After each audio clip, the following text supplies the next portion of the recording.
Hello! This week is Feral Heavy and I'll be talking about a lingering whip that I've picked back up to try and finish it, and a cheeky new little cast on for a gift. So let's get started.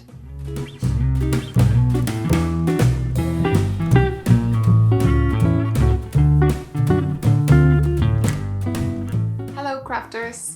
Welcome to another episode of Hanging On by a Thread podcast. My name is Silje and I'll be sharing the crafty things I do in a week. Sometimes there's a lot, sometimes there's not so much, but there usually is something crafty and fibery to talk about. So let's get started. So first up, the weather report. It is overcast, bright, with a hint of rain today, which I actually like because, like I mentioned previous episode, I think it was, I have allergies and the worst one for me is grass, which is now full on happening in Norway. So a cold morning with a drizzle of rain, I'm okay with that. I had to walk the kids to Barnehage today. Barnehage is kindergarten. By the way, I tend to mix my languages a lot when I'm home with my partner. So, yeah. Hopefully it's going to be a good day. I'm sitting here. I found the time to sit down and talk to you. Kid is sleeping, hopefully for a longer period of time than he has been usually lately. Yesterday he had 2 3-hour naps. Like, wow. I hope that can happen today as well. I'll be able to record and edit and actually do other things. Fingers crossed, guys. Fingers crossed. Well, you didn't come here to listen to me talking about my childcare challenges.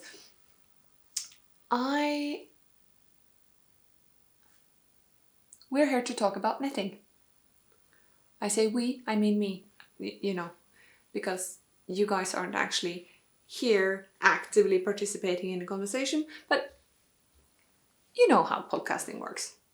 It is a bit weird talking to a camera, but there we go. Welcome everyone. Did I say that before? Oh, I'm a little bit frazzled today. I'm not. So I said I would do this every week, right? And that's fine. I just feel like I'm accumulating very little material, not so much material these days, because I don't get to knit that much during the week. Working, and I have a couple of hours each evening, and I don't know if that's enough content for a weekly podcast, so I might start doing bi-weekly just to have a bit more to show, so to speak. I'm still thinking on that one.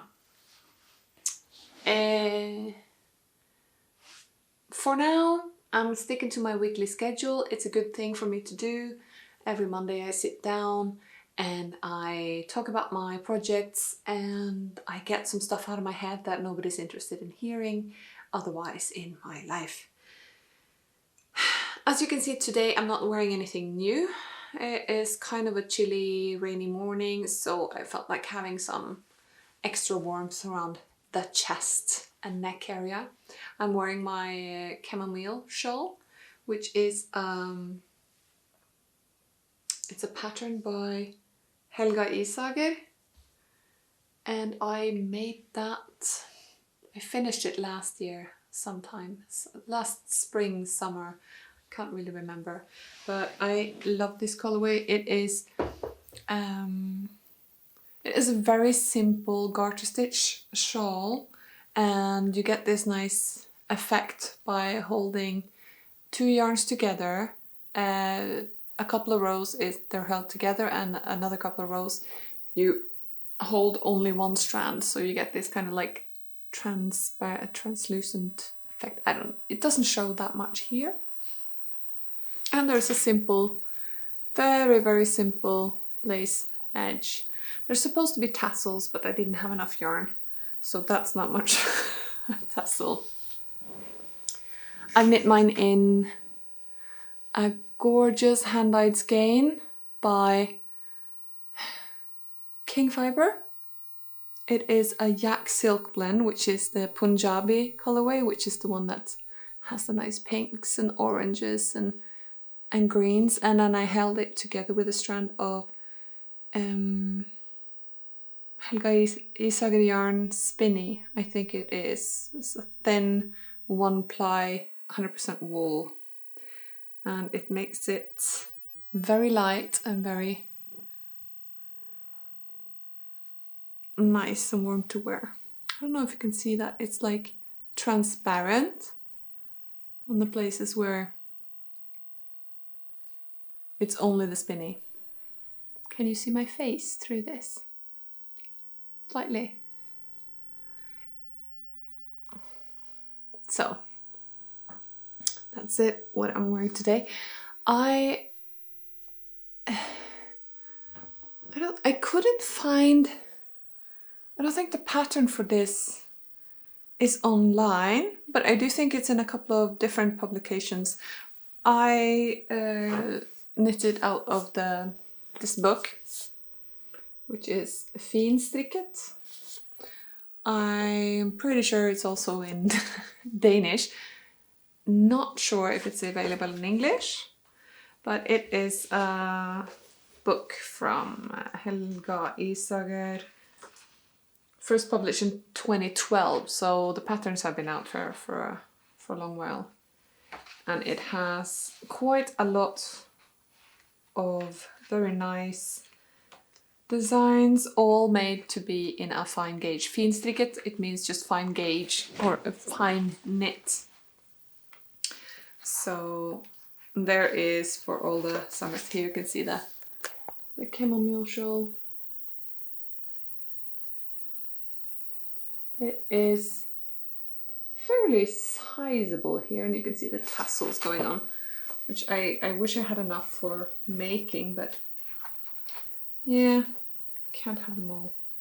But there are some really, really nice patterns in here. See, I picked the book to show you just which book I got the shawl pattern from. It's this kind of shape. Let's see, I don't think I'm revealing any trade secrets by... Well, it's a very pretty book as well. Oh, now I want to knit that, I want to knit that. So I'm going to put that away until my knit list gets even longer. This week, so if you've watched this podcast before, fantastic, welcome back. And if you haven't, welcome. The past 4 weeks, I think, I've been exclusively knitting on my fantastic shawl. I've only got the final border, the chevron border, to go on it. It is a massive shawl. I've got nearly 800 stitches on my needle now, and I took a break from it. So hopefully the goal is to finish it this summer. Huh? It's not going to get hibernated until next year, although knowing myself, that is a definite possibility. So instead of that, I was jonesing for some Fair Isle, but I'm not committed to a colorway for the vest I want to knit yet. So I decided to pick up a lingering whip. Earlier this winter, I did finish the first sleeve, so I have picked up to try to finish the second sleeve of my Lapwing sweater. So now, as you can see, I'm about this much, halfway up my second sleeve of the Lapwing, which is a pattern by one of my favorite designers of all time, Marie Wallin. It's an all over color work viral motif. It's just 2 colors, but there are some different motifs. There are,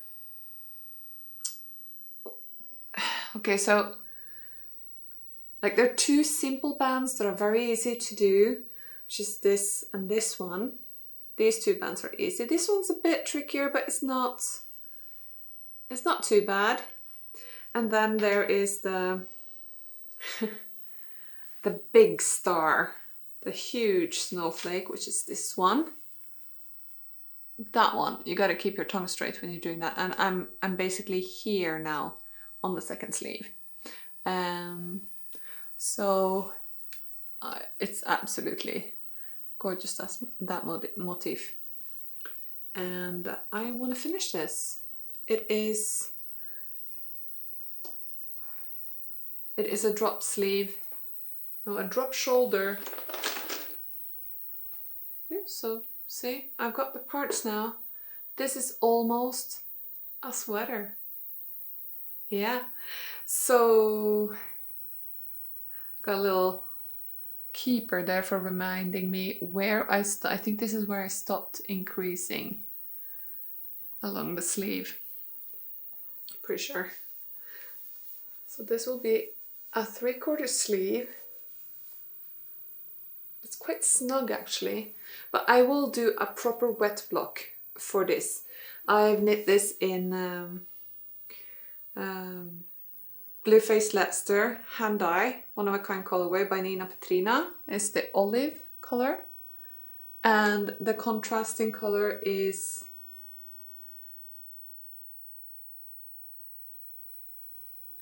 baby coal. Yeah. So I'm gonna pause and I'll be right back.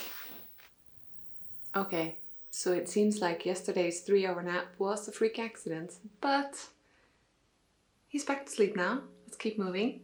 I was talking about my lapwing. Ooh, blown out. Why am I blowing out? Hello.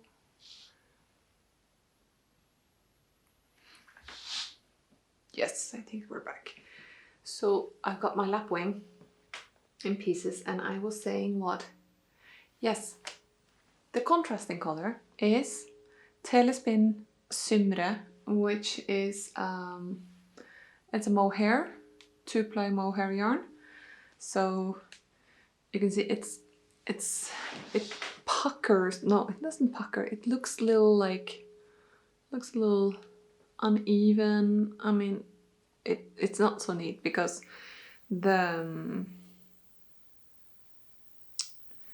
both the BFL and the mohair are a bit more slippery, a bit more shiny, so they don't sit immediately neatly as like Finull or Shetland Spindrift would do, because they're a 2-ply woolen spun and just sits there and looks beautiful.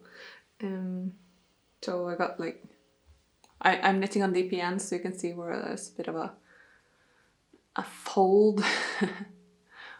The core, it's got kind of a flat edge here, but with a bit of a wet block, I'm pretty sure that I can smooth this out and it will look gorgeous. I will block the pieces of it before sewing them on, so I'm sure that the depth of the armhole is correct, because I think last time I showed this, I think I mentioned that I need to widen this opening a bit. It is steeked.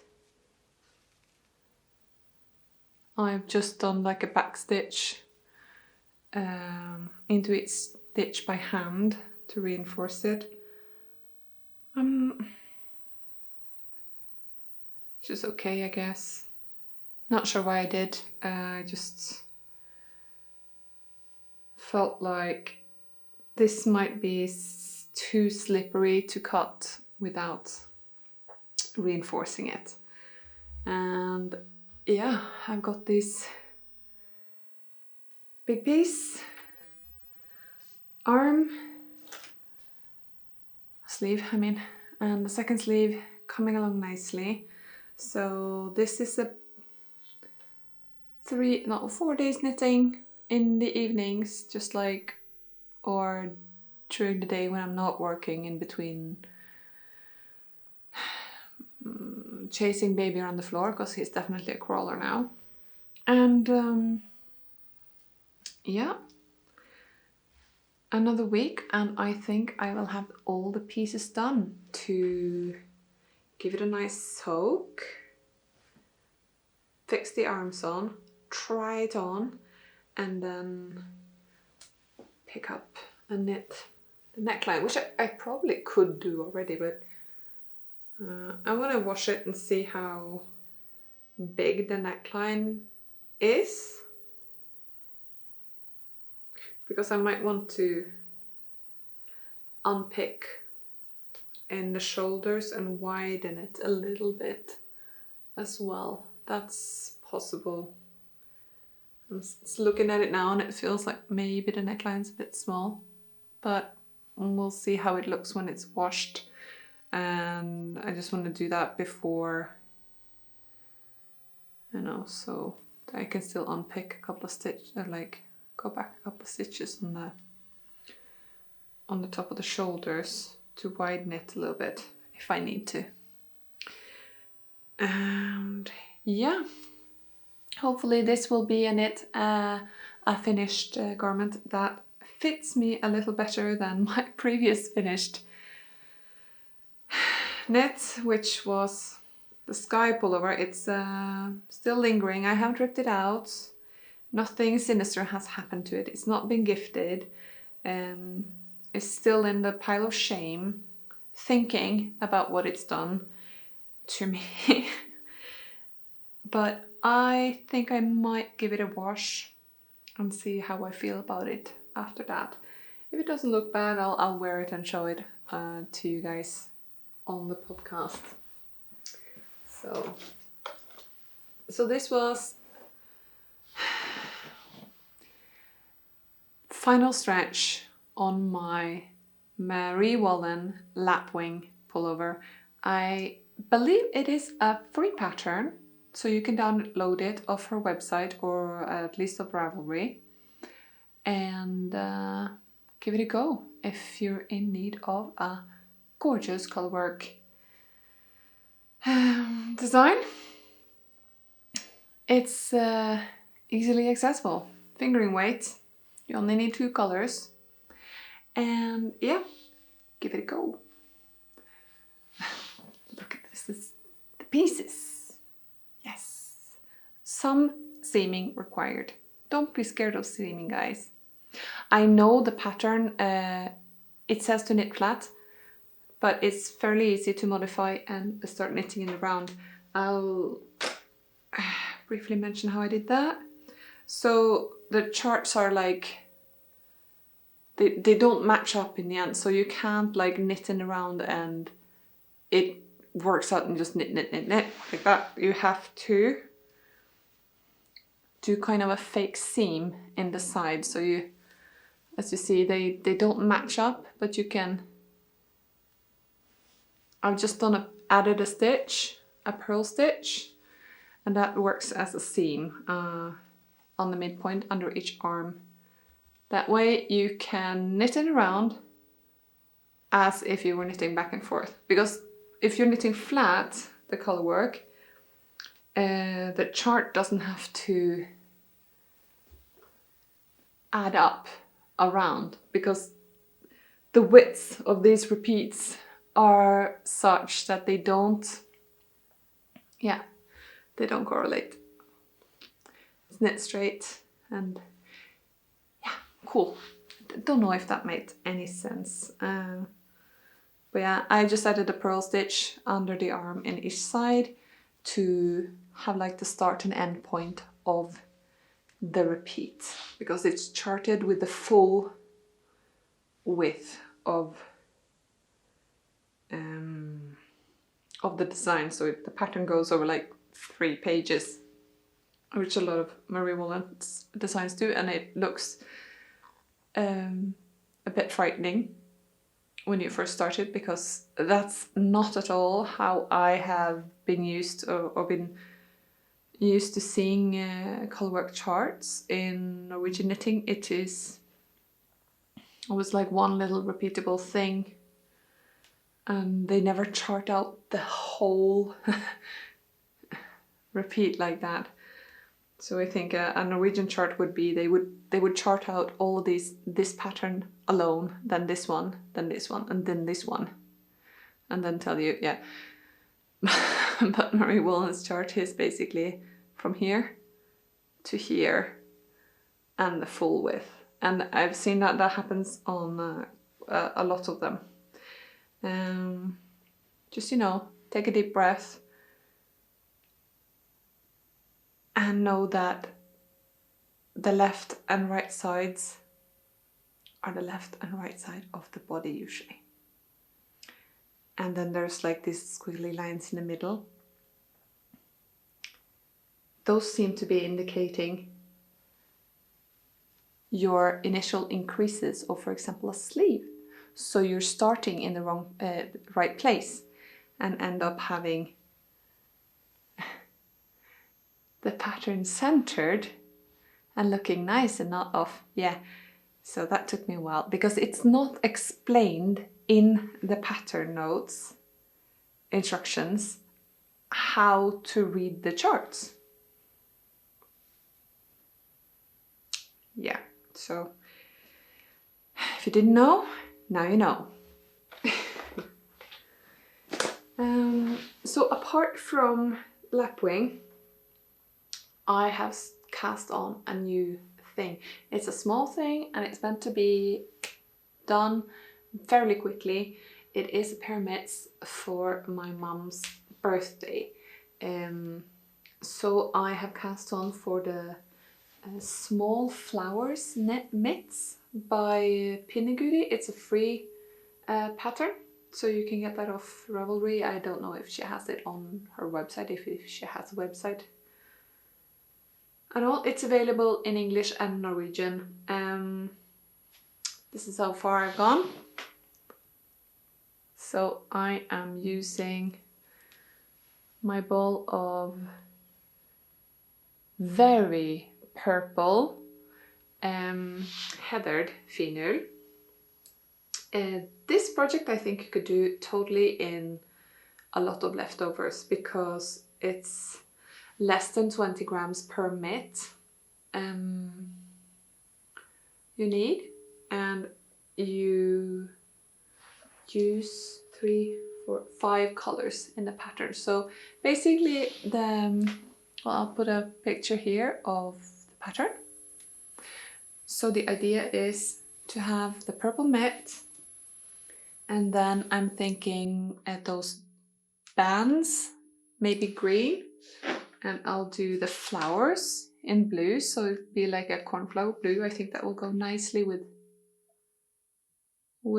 the purple, and a bit of kind of undyed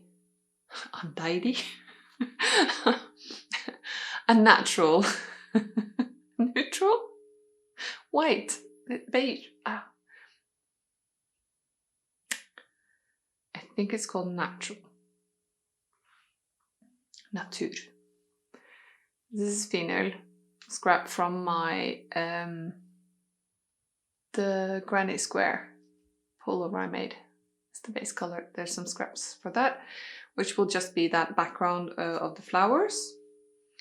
And then I have some blues in my stash. This is just a ball of Finull. And then I have two 20 gram minis of FjordFibres. I don't know the names of these. I think this one came with like a sock set, this blue one. And this one came with a mini skein set that I bought. And I think those will look nice together for the flower motif. So I'll not use much of these at all. But I have them, so... Oh, battery. So yeah, little flower mitts by Pinneguri, and I only have this much. We are going to my parents' house next Saturday, so that should give me time.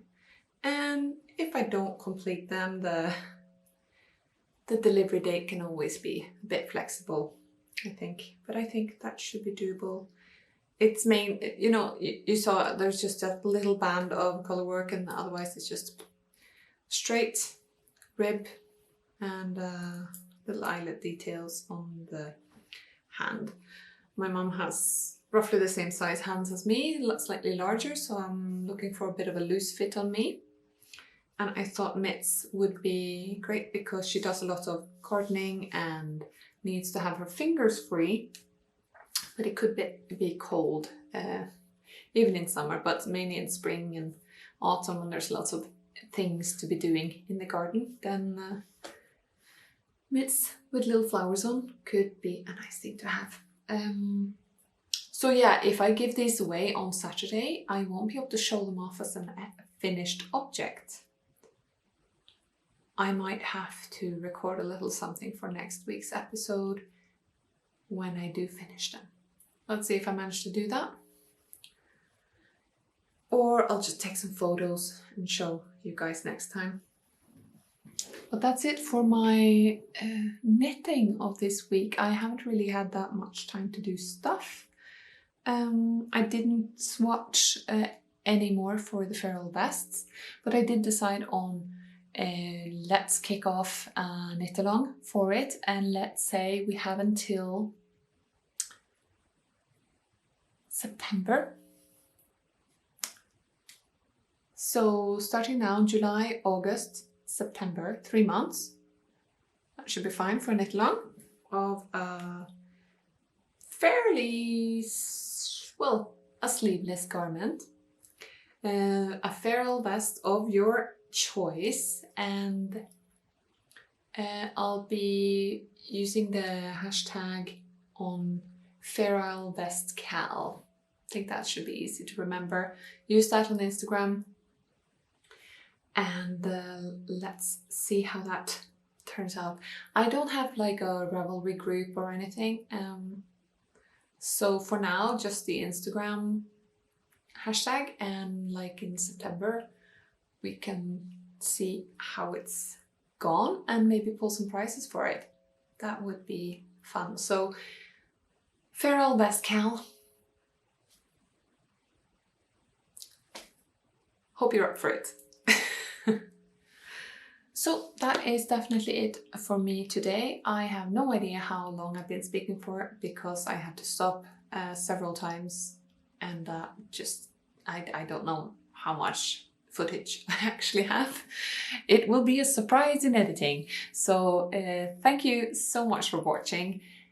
Next week I'll be back with some more knitting content, maybe even some finished mitts, and maybe a finished sweater. Who knows?